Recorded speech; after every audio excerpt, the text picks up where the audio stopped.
Most people think the worst part of a breakup is getting over the person. But for me, the worst part was realizing that my ex-boyfriend, the man who cheated, lied, and left wreckage in his wake, was about to become my stepbrother.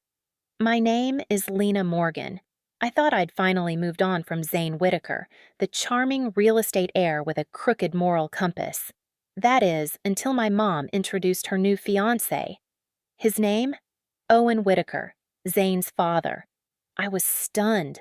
My mom was in love, planning a wedding, and had no idea she was tying our family to the very man whose son shattered me. But it didn't stop there, because behind Owen's warm smile was a truth he hoped no one would ever find.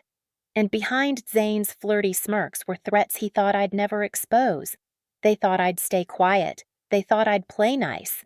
They were wrong. What started as a twisted engagement turned into a spiral of fraud, secrets, and betrayal. And by the time their perfect wedding day arrived, I was the one holding the mic. And the truth. If you told me 6 months ago that my mom would be engaged to my ex's dad, I would have laughed in your face. But here we are. It started like this. I'd just gotten out of a 2-year relationship with Zane Whitaker, a man I thought I knew. Tall, magnetic, and devastatingly confident, Zane was the type to charm a room with a smile and a couple of well-placed compliments.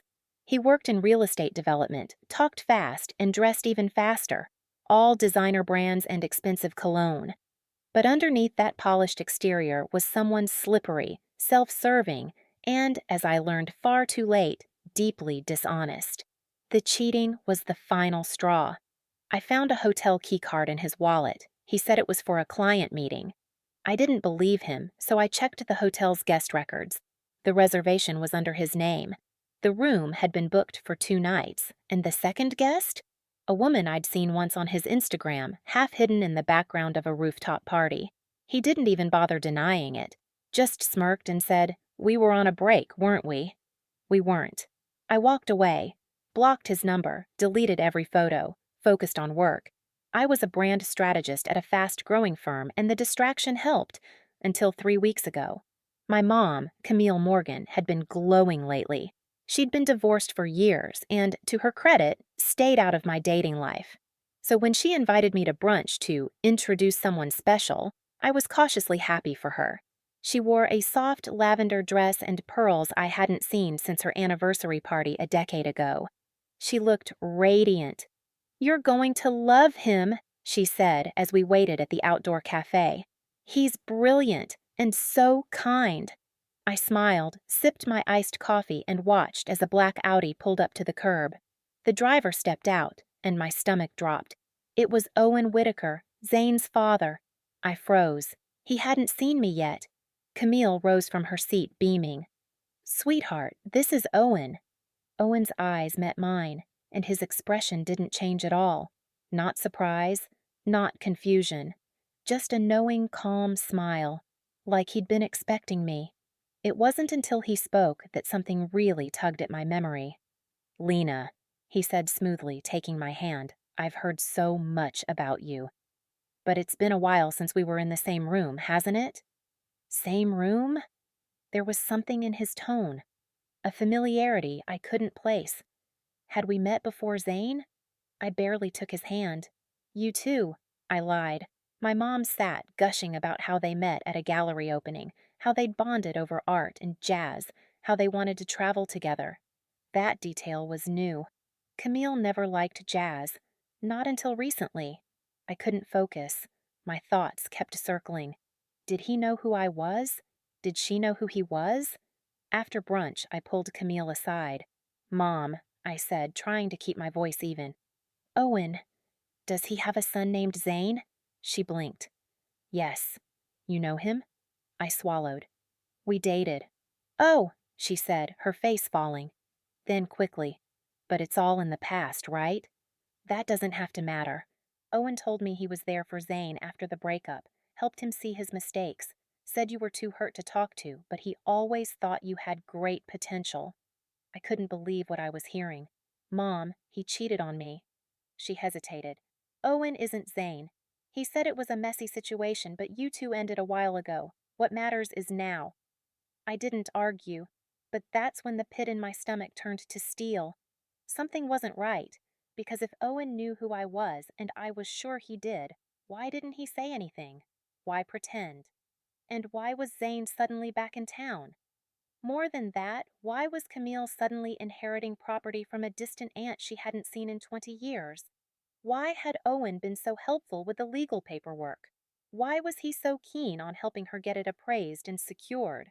And why, when I passed Owen in the hallway during a follow-up dinner, did he lean in and murmur just loud enough for me to hear, "It's good to see you again, Lena."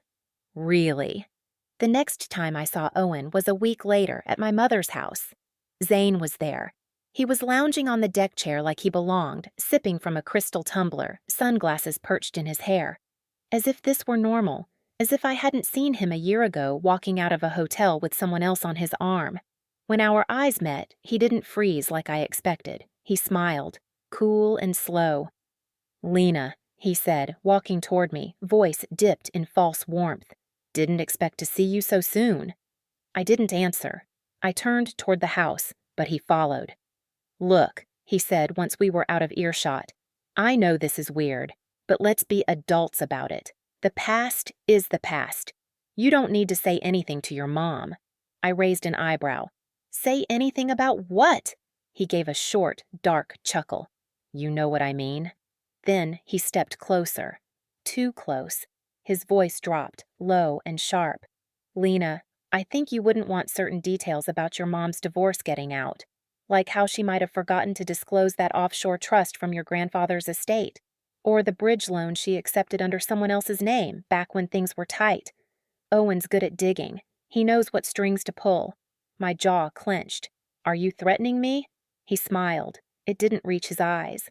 "I'm giving you perspective. Let this wedding happen. Everyone wins. You speak up. You open doors we all agreed to keep closed." I felt my pulse hammering. I wanted to scream. But instead, I stepped back, eyes locked on his. "Get out of my way." Later that night, I confronted Camille. I waited until Owen and Zane had left. My mother was humming in the kitchen, pouring leftover wine into a carafe. "You didn't think to tell me Zane was back in town?" I asked. She paused. I wanted to, but Owen asked me not to make it awkward. I blinked. Awkward? He knew we dated. She turned to me, eyes cautious. Of course he knew. He told me he helped Zane through it. Said Zane made a mess of things but learned a lot. That he'd grown. That the past of the children shouldn't affect the future of the parents. I felt like the air had been punched out of my lungs. So he knew. He encouraged this. "And you believed him?" She hesitated.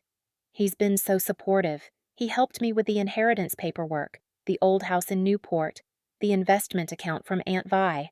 He even suggested I add him as temporary co-manager for legal purposes, said it would streamline things until we marry." My blood ran cold. This wasn't about romance. It was about access. Camille went to grab her iPad to show me some of the renovation designs they'd been working on.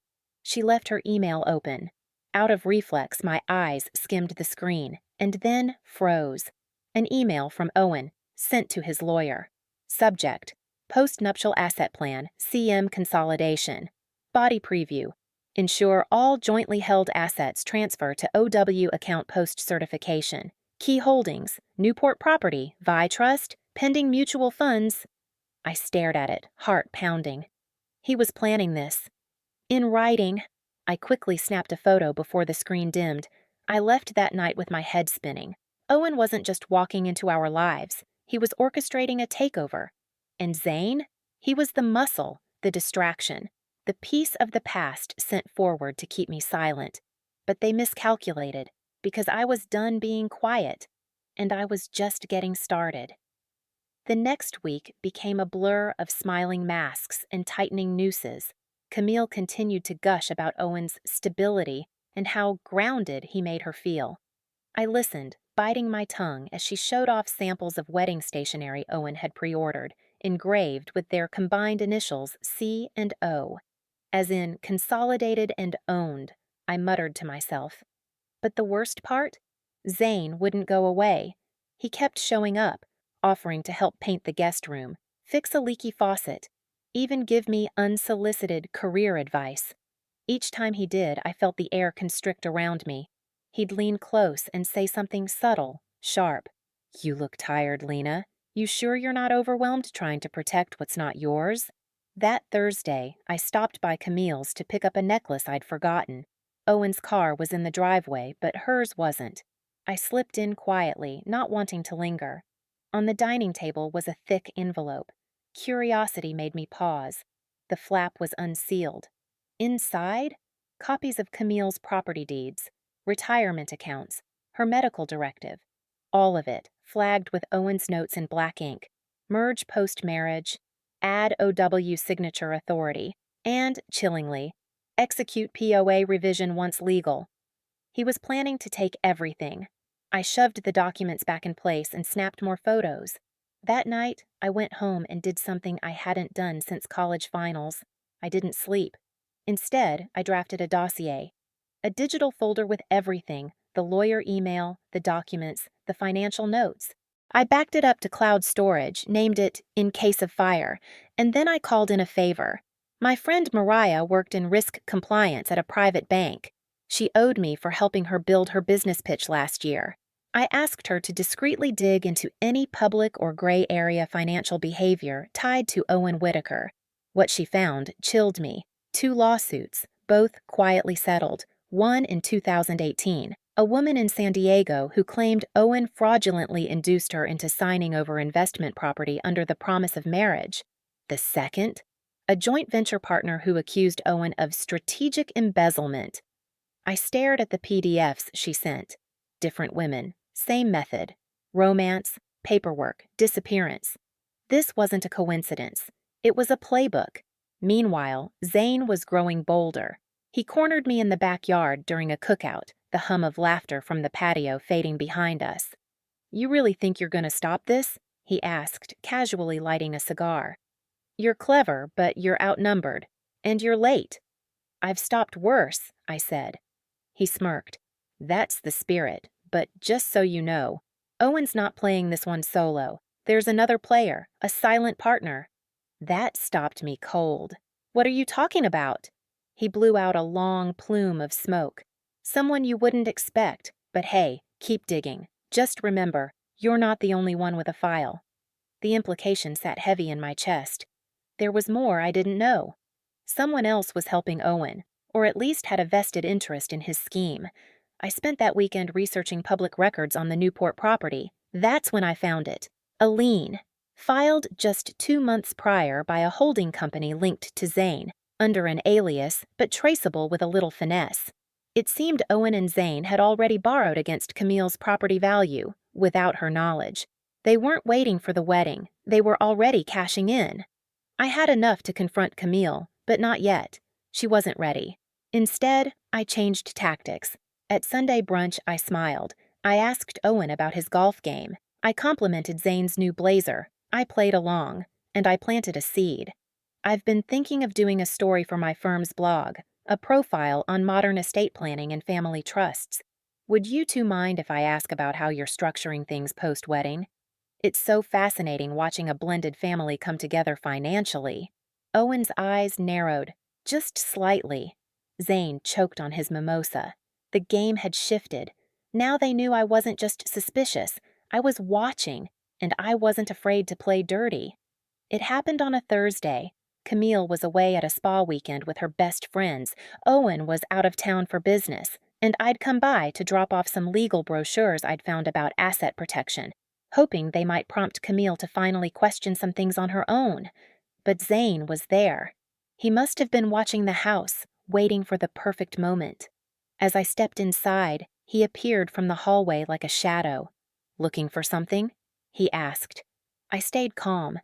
"Just dropping something off for Camille." He walked closer, slowly, like a lion circling its prey. "You've been busy," he said. "Digging, snooping, acting like the truth matters." I turned to leave, but his hand shot out and gripped my arm. "I'm warning you, Lena. Stay out of this." His grip tightened. I yanked back, heart pounding. "I'm not scared of you," I snapped. He leaned in, voice sharp and venomous. "You should be. because the only thing standing between your mother and a complete financial collapse is me deciding not to accelerate things. I pushed past him, reaching for my phone in my pocket, already hitting record. He caught it. "You think you're clever?" he snarled, grabbing my wrist. The recording caught it all, the threats, the aggression, the moment he hissed, "You don't want me to tell Owen you're trying to sabotage his only chance to disappear clean." I broke free, ran, locked myself in my car, and drove until my hands stopped shaking. That night, I listened to the recording over and over. It was chilling. It was real. And it wasn't over. 2 days later, I went back to retrieve a folder I'd stashed in Camille's locked cabinet. She'd given me the code months ago. As I stepped into the house, I heard voices. Zane. On the phone. I crept closer. "She's getting suspicious," he said. "But don't worry. Once the papers are signed, we move fast." The wire comes through. The trust dissolves. Camille's out. "Lena? If she keeps pushing, we have options. Owen says the same plan worked before. We just need one last push." There was a pause. "Yeah, just like Florida. The accident. It'll look like another freak thing. People don't ask questions when emotions are high." My blood froze. I backed away silently and slipped out the back door. That night, I contacted Mariah again. I asked her to check for court filings or news coverage tied to Owen in Florida. 2 hours later, she sent me a link. 2016. A wealthy widow, engaged to Owen, died in a boating accident a week before their wedding. Cause of death: accidental fall overboard. No witnesses. Owen inherited half her estate. My stomach turned. Camille wasn't just at risk of losing her money. She was in danger. I called Camille, begged her to meet me the next morning. I didn't explain, just pleaded. I barely slept. Every noise outside made me flinch, but the next day, Camille showed up, and I finally showed her everything. The emails, the documents, the recordings, the Florida case. She didn't cry, not at first. She just sat there, silent, reading, listening, and then she whispered, "What do we do now?" I looked at her, fierce and calm. "We take control, and we make sure neither of them walks away from this unscathed." The engagement party was held at an upscale hotel ballroom downtown. Crystal chandeliers glittered above a sea of white roses, champagne flutes, and string quartet harmonies. The event was designed to impress. Owen had spared no expense. Camille arrived in a deep emerald gown, poised, elegant, but every step measured like she was walking a razor's edge. I stayed by her side, calm, prepared. The room buzzed with polite laughter, business associates clinking glasses, old friends offering congratulations.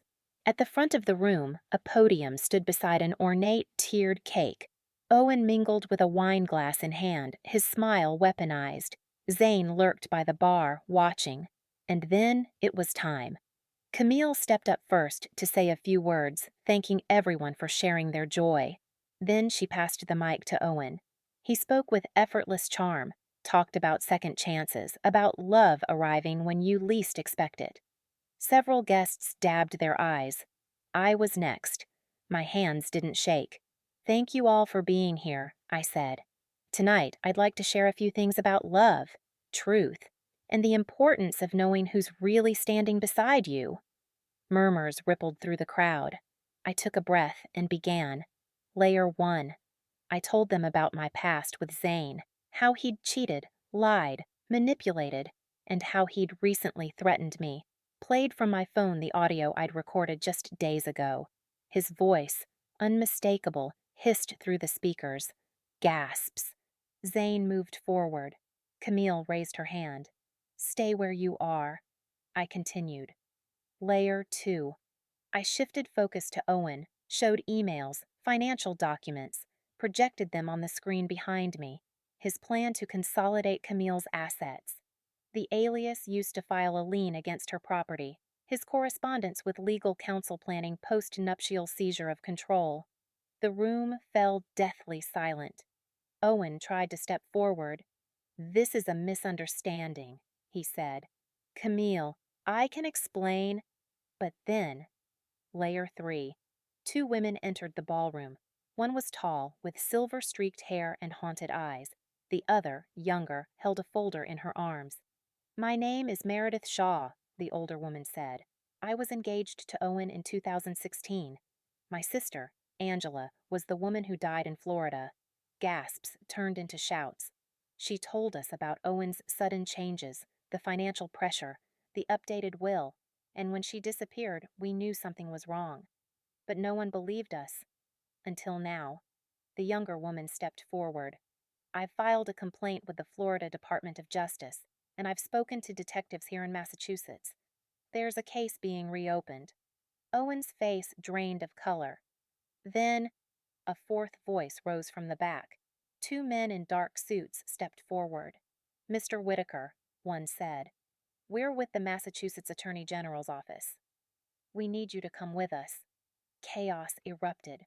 Owen was surrounded. Zane tried to bolt, but a second team intercepted him near the doors. Guests screamed, cameras flashed, glass shattered somewhere in the back. Camille stood frozen as it all collapsed. Then, slowly, she turned to me. "Thank you," she whispered. By the time Owen and Zane were escorted out in handcuffs, the ballroom looked like a battlefield. The wedding was over. Their reputations? Destroyed. And Camille, spared from becoming another ghost in Owen's twisted history, finally saw the truth. The price of silence. The power of knowing when to speak. And how close we came to losing everything. The fallout was immediate. The next morning, headlines blazed across every media outlet in the state. "Engagement turns to scandal. Owen Whitaker and son arrested at wedding party." News vans staked out in front of Camille's gated community. Our faces were everywhere. Investigations launched within hours. Victims from across the country began stepping forward. One woman from Chicago described how Owen had drained her mother's trust fund under the guise of investment consulting. Another, a nurse from Seattle, came with emails, photos, even receipts. The FBI joined the investigation. Owen's assets were frozen. Zane's businesses shuttered overnight. Their names became synonymous with deception. Camille collapsed, not physically, but spiritually. For days, she didn't speak. She sat in her robe, untouched tea cooling by her side, staring at the garden like it might tell her how to feel. I stayed. I cooked, cleaned, sat beside her when the silence was unbearable. Then one morning she whispered, "I was going to change my will." Tears burned my eyes, but I said nothing. And then she added, "But I didn't. Because something about you, the way you looked at me when I tried on the dress, I knew something was wrong, and I didn't listen." I took her hand. "You listened when it mattered." Camille slowly began to recover. She joined a support group, took daily walks, rediscovered her love for painting. Her palette shifted from soft neutrals to fierce reds, deep blues, colors that carried emotion. Our bond grew. She was no longer the woman lost in someone else's fantasy. She was grounded and grateful. Meanwhile, I became a reluctant public figure. It started with one interview, a podcast for women's safety and financial independence, then a local TV station, then a national morning show. I didn't glamorize what happened.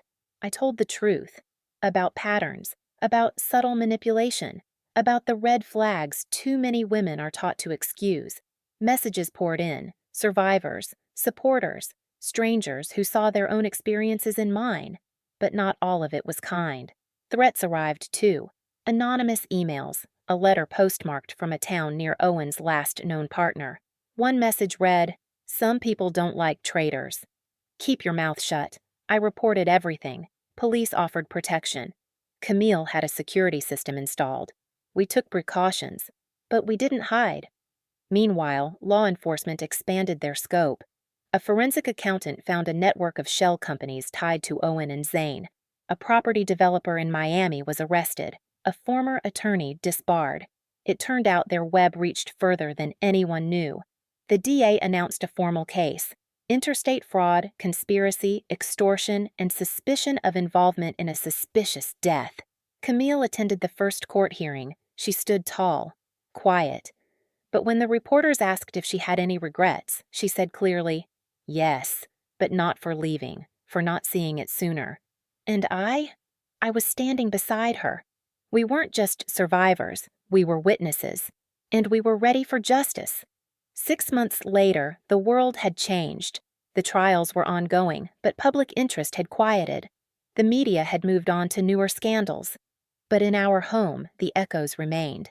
Camille was flourishing again, not as the woman she was before Owen, but as someone braver, wiser. She started teaching an art therapy class at the local community center. Her voice grew steadier. Her laugh returned, softer, but more real. We cooked dinner together every Sunday. Sometimes we said nothing at all, and that silence felt like peace. I moved back into my own apartment eventually, but I visited often. Our bond was no longer built on shared pain. It was anchored in truth and rebuilt through trust. I took a sabbatical from work and began speaking at workshops and universities. Financial empowerment, emotional resilience, recognizing manipulation. I spoke from experience, not theory. The turnout grew. So did the gratitude. I wasn't looking for fame. I was trying to turn something broken into a warning light for others. One afternoon after a talk, a college girl approached me. She looked like I once did, hopeful, a little unsure. "Do you think people like that ever change?" she asked. I paused. "Maybe. But it doesn't matter. What matters is that you see them and protect yourself." She nodded, teared up, hugged me. That was the moment I knew it had all been worth it. Owen and Zane were still awaiting trial, but their empire was ashes. No one in their circle would trust them again. And Camille's assets? Secure. She had her name on every deed, every document. We triple-checked. As for me, I didn't go back to who I was before. I didn't want to. I was Lena Morgan, survivor, strategist, daughter, and finally, I was free. Because the truth didn't just save us, it gave us back our lives. Thank you for watching until the end. If you've ever been manipulated, betrayed, or made to doubt your instincts, you are not alone. Share your thoughts or stories in the comments below. Your voice might be exactly what someone else needs to hear today. Don't forget to like, subscribe, and hit the bell so you never miss another powerful story. Until next time, stay strong, stay smart, and always trust your gut.